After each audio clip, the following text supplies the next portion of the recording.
আসসালামু আলাইকুম রহমতুল্লাহি ওয়া বারাকাতুহু। প্রিয় মুসলিম ভাইয়েরা,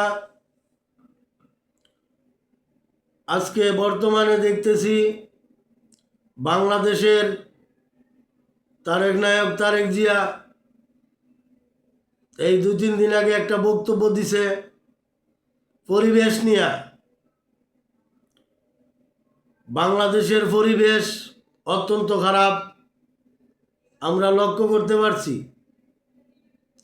এই বাংলাদেশের পরিবেশ নষ্ট হওয়ার পিছনে যেই প্রধান কারণ, 1 নম্বর কারণ হচ্ছে পলিথিন। আরে ভাই, পলিথিন মাটির দুশ্মন। এই পলিথিনে বাংলাদেশটা পুরা ডুববে যাইতেছে এই পলিথিনের উপরে। এই পলিথিন মাটির গুণাগুণ নষ্ট করে, মাটির উর্বরতা শক্তি নষ্ট করে।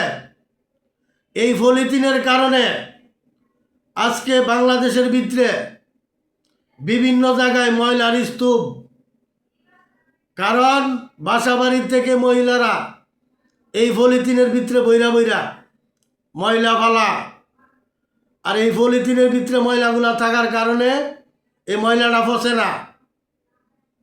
এই জন্য ময়লার অনেক টাল হয়।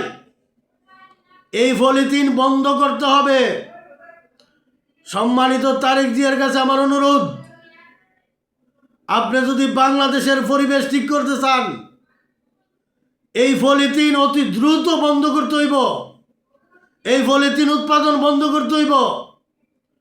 আরে ভাই, ঘরে পলিথিন, বাইরে পলিথিন, ডেইনে পলিথিন, মাঠে পলিথিন, গার্ডে পলিথিন। এই পলিথিনের ব্যাগ সারা বাংলাদেশ ডুববে যাইতেছে গা এই পলিথিনের কারণে।